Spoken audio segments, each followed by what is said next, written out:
बिस्मिल्लाहिर्रहमानिर्रहीम अस्सलाम वालेकुम रहमतुल्लाह। आप देख रहे हैं यूएई उर्दू न्यूज़ और मैं हूं सत्ता लगारी। खबरों की तफसील की तरफ जाने से पहले एक रिक्वेस्ट, अगर आप मेरे चैनल पे पहली बार आए हैं तो प्लीज़ चैनल को सब्सक्राइब कर दीजिए और साथ बेल के आइकॉन के ऊपर भी क्लिक कर दीजिए। अब चलते हैं खबरों की तफसील की तरफ। बुर्ज खलीफा आतिशबाजी देखने के लिए अब आपको टिकट खरीदना होगा। अब इस खबर की तफसील। हर साल दुनिया भर से हज़ारों लोग नए साल की शाम को मनाने के लिए दुबई जाते हैं। बुर्ज खलीफा में आतिशबाजी का शो पिछले कुछ सालों से एक अहम पुरकशिश मकाम रहा है। दुनिया के बुलंद तरीन टावर पर नए साल की तकरीबात का इंतज़ाम एमआर प्रॉपर्टीज़ के ज़रिए किया जाता है। इस बार उन्होंने बुर्ज पार्क में बुर्ज खलीफा के आतिशबाजी के शो का एक अदाशुदा अगली कतारों वाली सीट का तजर्बा मुतारिफ कराने का फ़ैसला किया है। ये बात अब अहम है कि सियाह अब भी आतिशबाजी के शो को मुफ्त में देख सकते हैं, लेकिन जो लोग बेहतर तजर्बा हासिल करना चाहते हैं उनके लिए अदायगी की सहूलत मुतारिफ कराई गई है। जहां तक टिकट की कीमतों का ताल्लुक है, बालगों को 300 दरहम अदा करने होंगे, जबकि 5 से 12 साल की उम्र के बच्चे 150 दरहम में टिकट हासिल कर सकते हैं। 5 साल से कम उम्र के बच्चों के लिए कोई फ़ीस नहीं है। टिकट 10 नवंबर से प्लाटिनियम लिस्ट पर दस्तयाब होंगे।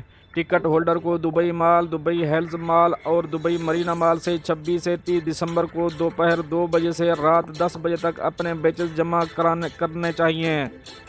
बैच के बगैर किसी को बुर्ज पार्क में दाखिल होने और कुछ मखसूस इलाकों तक रसाई की इजाज़त नहीं होगी। टिकट होल्डर फ़ोन स्टॉल्स पर एक मुफ्त खाने और 2 मशरूबात से भी लुत्फ़ अंदोज़ हो सकेंगे। बुर्ज पार्क के दरवाजे शाम 4 बजे खोले जाएंगे, जिसमें food truck stalls, live performance और बहुत कुछ दिखाया जाएगा। आप चलेंगे अपनी नेक्स्ट अपडेट की तरफ। अगर आप धोखे से ख़राब गाड़ी खरीद लेते हैं तो दुबई का कानून आपको क्या सहूलत देता है, आप इस बारे कुछ बात करेंगे। अगर आप धोखे से ख़राब गाड़ी खरीद लेते हैं तो दुबई का कानून आपको कुछ सहूलियात फराहम करता है। एक शख्स ने माहिर कानून से सवाल किया कि 1 माह कबल मैंने एक शख्स से कार खरीदी और महीने के दौरान पता चला कि गाड़ी मुकम्मल तौर पर ख़राब थी और मोटर ठीक से काम नहीं कर रही थी। मेरा सवाल ये है, क्या मुझे गाड़ी वापस करने और इसकी कीमत वापस लेने का कानूनी हक़ है या नहीं? बराए मेहरबानी मशवरा दें। जिसके जवाब में कानूनी माहिर ने कहा, आपको कार वापस करने और इसकी कीमत वापस लेने का हक़ है, क्योंकि आप अभी भी 6 माह की मुद्दत के अंदर हैं, जो सिविल लेन देन के कानून से इसके आर्टिकल 55 यानी कि मीन 555 में ऐसे मामलात के लिए बयान किए गए हैं। आपकी वजाहत की वजह से खराबी पुरानी थी और फ़रोख्त से पहले गाड़ी में मौजूद थी, और ये आपको इसी कानून के तहत 544 के मुताबिक कार वापस करने का हक़ देता है, जिसमें दर्ज झैल है। नंबर 1, अगर बेची गई चीज़ में कोई पुरानी खराबी ज़ाहिर हो जाए तो ख़रीदार के पास इख्तियार होगा कि या तो इसे दोबारा बहाल कर दे या इसे नामजद करदा कीमत पर कबूल कर लें, लेकिन अगर चाहे तो वो इस सौदे को बरकरार नहीं रख सकता और कीमत में कमी की वजह से इसकी रकम का दावा कर सकता है। नंबर 2, खराबी को पुराना समझा जाता है अगर ये फ़रोख्त से पहले मौजूद हो। नंबर 3, पुराना ऐब गैबिया हो। एक ऐब इस वक्त गैब है जब फ़रोख्त होने वाली चीज़ की ज़ाहिरी शक्ल पर इसे आम नज़र से ना देखा जा सके। अब चलेंगे अपनी नेक्स्ट अपडेट की तरफ। सऊदी अरब के दारुल हुकूमत रियाद में रोड पर डांस करने वाली खातून गिरफ्तार। अब इस खबर की तफसील।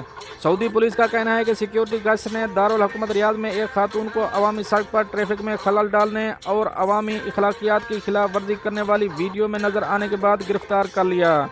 पुलिस ने एक मुख्तसर बयान में कहा कि इसके खिलाफ कानूनी कार्रवाई की गई और इसे पब्लिक प्रोसिक्यूशन के हवाले कर दिया गया। वाक़या कब हुआ या मुजरिम की शनाख्त के बारे में फौरी तौर पर कुछ नहीं बताया गया। सोशल मीडिया पर गर्दिश करने वाली एक वीडियो में दिखाया गया है कि एक खातून खुले दरवाजे के साथ कार के पास खड़ी है और रिकॉर्ड शुदा म्यूज़िक पर रक्स कर रही है। एक अलग वाक़े में सऊदी पुलिस ने कहा कि इस हफ्ते के शुरू में एक खातून को गिरफ्तार किया गया था, जो एक ऑनलाइन वीडियो में रियाद के सड़क पर ट्रैफिक में खलल डालती हुई नज़र आई थी। Saudi directorate of public security ने एक पोस्ट में कहा कि रियाद के इलाके में पुलिस गश्त ने खातून को इस फेल पर गिरफ्तार किया। फुटेज में खातून चीखते हुए नज़र आ रही है, जबकि वो सड़क पर गाड़ियों के दरमियान टहल रही है, जबकि मोटरसाइकिल और पैदल चलने वाले इसे देख रहे हैं। दोस्तों ये तो थी कुछ अहम अपडेट जो आप दोस्तों शेयर करी हैं। मिलते हैं नेक्स्ट अपडेट के साथ नेक्स्ट वीडियो में, तब तक के लिए अल्लाह हाफिज़।